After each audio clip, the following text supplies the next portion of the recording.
Guys, welcome to my channel on the J Vlog Stories, and for today's video, we will review the Vivo Y91i. So tara, simulan na natin.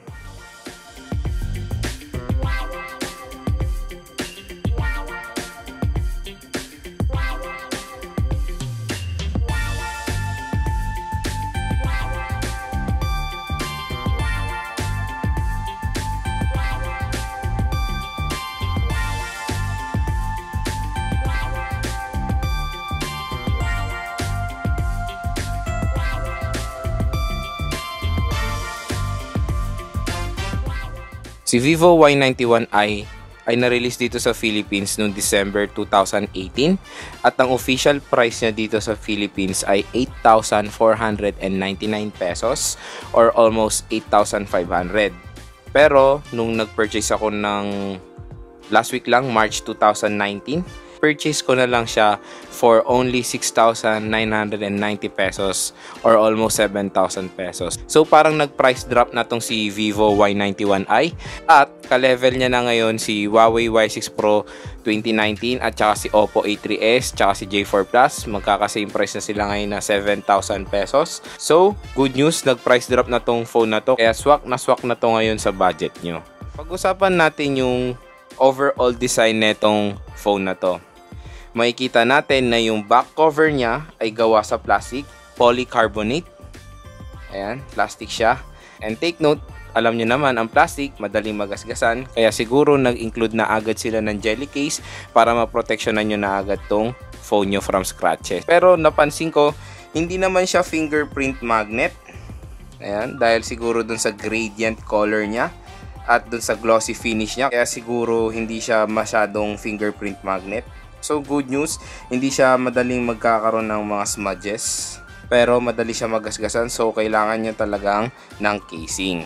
Kung mapapansin nyo sa likod neto, meron dalawang dot dito. Hindi ko maintindihan kung anong purpose ng dalawang dot na yan, pero dun din sa casing kasi meron din, para siguro din dun sa siguro anti-slipper yung ano na yun, yung dot na yun. Pero ewan natin, basta yan, may dot siya. So comment down below kung alam niyo yung purpose ng dalawang dot na yan, pakisabi naman sa akin. Ang napili kong color is Ocean Blue. So yun ang tawag nila sa blue nila, Ocean Blue. Kung makikita nyo, meron siyang pagka-gradient color na sa bandang taas medyo dark and sa bandang baba, ayan, nagiging light siya. So gradient color siya. And sa gitna ng phone, nandun yung kanyang logo, Vivo. And sa taas nun, meron tayong fingerprint scanner. So, okay na okay to for 7,000 pesos. Present pa rin si fingerprint scanner dito sa Vivo Y91i. So, approve yan. Kasi karamihan ng mga 7,000 pesos na phone, wala na silang fingerprint scanner, face unlock na lang. So, isa na lang ang biometrics nila. Pero dito, good news, dalawa ang biometrics neto. So, good news, dito kay Vivo, dalawa pa rin ang biometrics niya. Isang fingerprint and isang face unlock. Sa taas, nandun yung dual camera niya na merong LED flash sa baba. At yung dual camera niya, yung main camera niya ay merong 13 megapixel f2.2. At yung pangalawang camera niya is 2 megapixel depth camera. Para sa akin, nakakatuwang isipin na budget phone siya pero dual camera na siya. Good news yan. So masusulit nyo talaga ang camera neto kasi nakaka-produce siya ngayon ng images na merong background blur o kaya yung tinatawag nilang bokeh effect. Dito naman tayo sa mga physical buttons niya. Makikita natin dito sa isang side, nandito lahat ng physical buttons niya. Nandito si power button at si volume rocker. Sa taas, wala tayong makikitang kahit ano, kahit microphone, SIM card slot, or anything. Basta wala tayong makikita dito sa taas, okay? Yan. Sa gilid, sa isang gilid niya, nandito ang kanyang SIM card slot na good news, hindi siya hybrid. So, dalawang SIM card at isang micro SD card. Buti naman hindi siya hybrid. Baba, makikita natin si headphone jack, microphone, micro USB port, and speaker grills. Okay. And take note, mabilis yung fingerprint scanner niya. Yan niya, i-close natin. Kahit hindi nyo open yung phone, Basta ilagay nyo lang yung finger nyo dun sa fingerprint scanner and the phone will automatically unlock. At mabilis siya. Ayan ha. Patong natin. Mabilis. Okay na okay. Kaya ito yung gusto ko sa fingerprint scanner. Very accurate and very fast ang fingerprint scanner compare sa face unlock. Kaya natutuwa ako na merong fingerprint scanner tong si Vivo Y91i. And of course, meron siyang face unlock. Try natin yung face unlock. Ayan. Mabilis naman, basta itututok nyo yung napaka-pogi at napakaganda nyong muka sa perfect lighting para ma-unlock na talaga yung phone. Okay, isa pa. Medyo matagal. Isa pa, baka bumilis na ngayon. Makita-kita niya na yung cuteness ko. Isa pa. Yun, medyo matagal mag-unlock. Kaya mahirap gamitin tong face unlock sa Jeep dahil ilalabas nyo talaga yung phone nyo sa bag nyo para i-unlock yung phone gamit yung face unlock. Pero with the fingerprint scanner, madaling-madali. Lagay nyo lang yung kamay nyo sa sensor. Automatic unlock siya.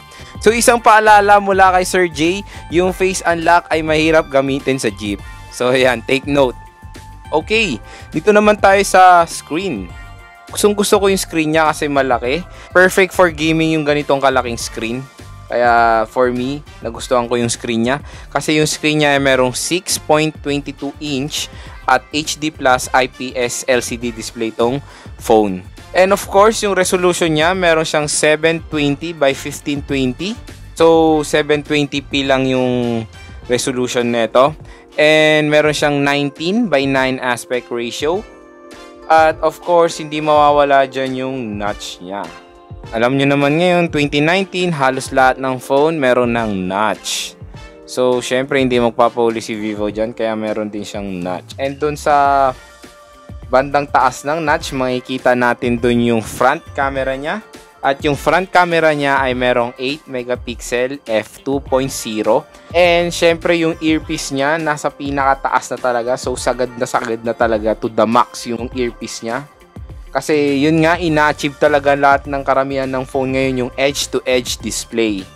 Ayan, pero si Vivo, meron pa rin tayo makikitang konting chin. Pero malay natin in the near future, wala na talaga yung mga chin niya. And talagang full screen display na talaga ang mga phone, di ba?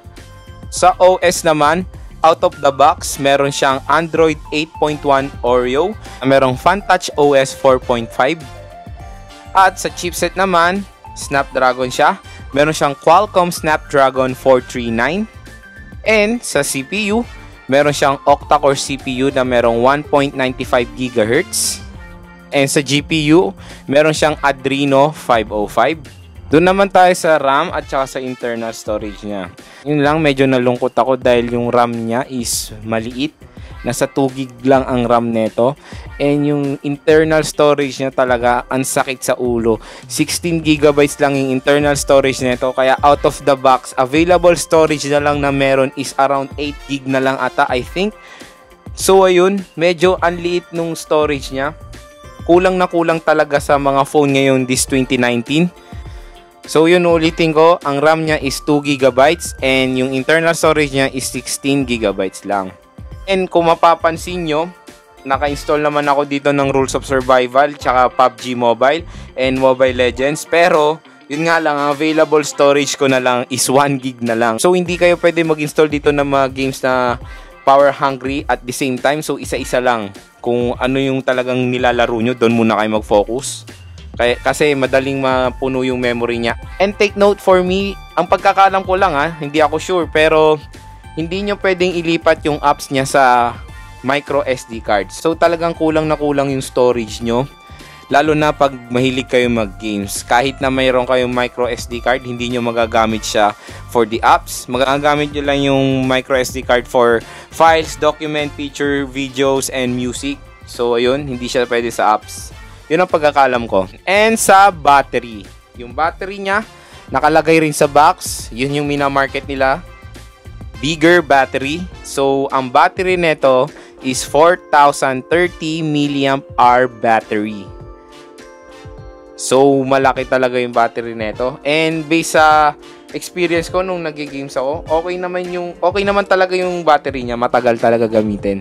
Doon naman sila bumawi sa battery, so good news. Okay na okay yung battery niya.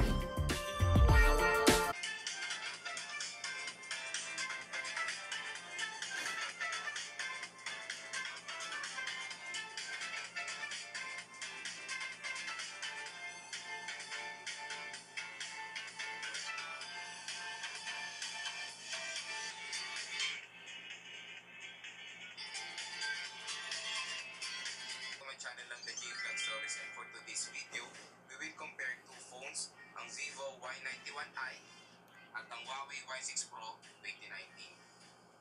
So tara guys, simulan na natin.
Video sample front-facing camera of the Vivo Y91i.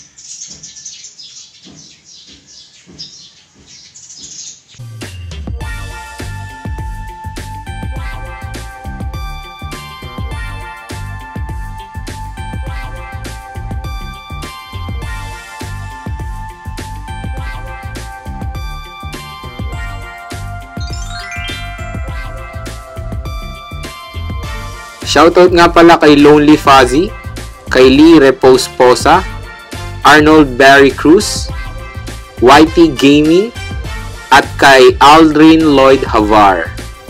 Maraming salamat po sa panonood sa aking mga videos, and sana po nakasubscribe din po kayo sa aking YouTube channel. So yun guys, doon naman po nagtatapos ang ating video. Kung nagustuhan nyo po yung video, don't forget to like and share. And also subscribe po to my YouTube channel for more upcoming videos. And like me on Facebook at J-Vlog Stories. At kung gusto nyo po maging updated sa mga aking video, i-click nyo na ang bell icon for notification. Once again, this is Joe from the J-Vlog Stories, and have a great day. Bye!